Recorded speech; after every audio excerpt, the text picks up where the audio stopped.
बनाती हूँ। हाँ हाँ आ रही हूँ बस ये सब बस खाली ऐसे भर ना वरना। अस्सलाम वालेकुम व्यूअर्स, क्या हाल है आप लोग सबके। उम्मीद है कि आप सब खैरियत से होंगे और अल्लाह पाक के करम से मैं बिल्कुल ठीक हूँ। तो आज जो है ना चने मैंने रखे थे बॉयल करने, क्योंकि आज बन रहे हैं चनों का सालन, आलू डाल के बनाऊंगी। साथ में मैंने जो है ना कढ़ाई अभी से रख दी है, क्योंकि आज काफ़ी देर हो गई थी काम करते हुए। बेसन जो पकोड़े बनाने, समोसे मैंने बना के रख दिए थे, वो मैं फ्राई करूँगी। तो बस यहाँ से चम्मच उठाते हैं, यहाँ से चम्मच हम उठाएंगे और व्यूअर्स यहाँ से हम उठाएंगे चम्मच और आहिस्ता आहिस्ता जो हमें है ना आलू के पकोड़े डालते जाएंगे और आलू के पकोड़ों फ्राई करते जाएंगे, क्योंकि आहिस्ता आहिस्ता जो है ना टाइम लगता है पकोड़ों को तलने में।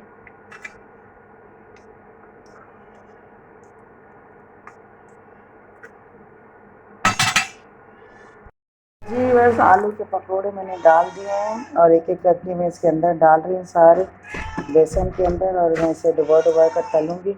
और यहाँ पर जो ये बिल्ली है ना बड़ा ही तंग कर रही है, खड़े ही नहीं रहने दे रही है मुझे यहाँ पर पकोड़े बनाने के लिए। तो हम जब तक इस बिल्ली को भगाते हैं, पहले साबिर से भगाओ, इससे मुझे ना बहुत डर लगता है बिल्ली से। क्या हुआ, चलो। तो जी बस आलू के पकोड़े जो है ना हमारे आहिस्ता आहिस्ता रेडी हो चुके हैं। कुछ मैंने तल के फ्राई करके इधर रख दिए हैं और कुछ इसमें फ्राई कर रही हूँ,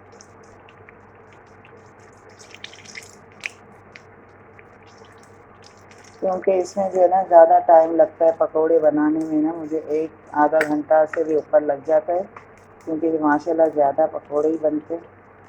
तो इस वजह से जो है ना मुझे टाइम लगता है। और साथ में मुझे पकोड़े इसके ये भी तैयार करने हैं बेसन के।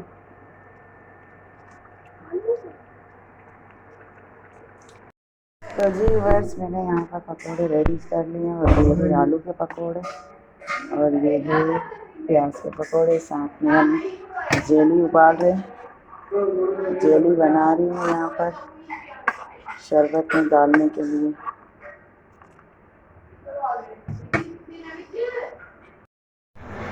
तो यहाँ पे हम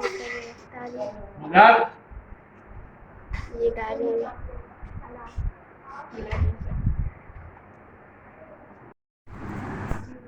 तो जी व्यूअर्स हमने कर ली रफ्तारी।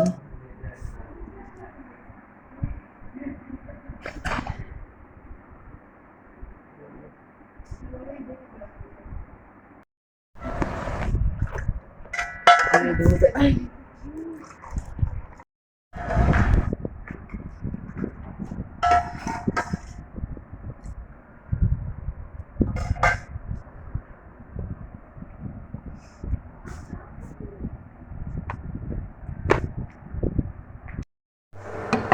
तो जी बस यहाँ पर जो है ना मैंने चने और आलू का सालन बना लिया शोरबे वाला, क्योंकि आज देर हो गई थी अफ्तारी बनाते बनाते। तो अभी मैंने इसको जो है ना मसाला भून के चढ़ा दिया था, पानी डाल के इसे रख दिया पकने के लिए।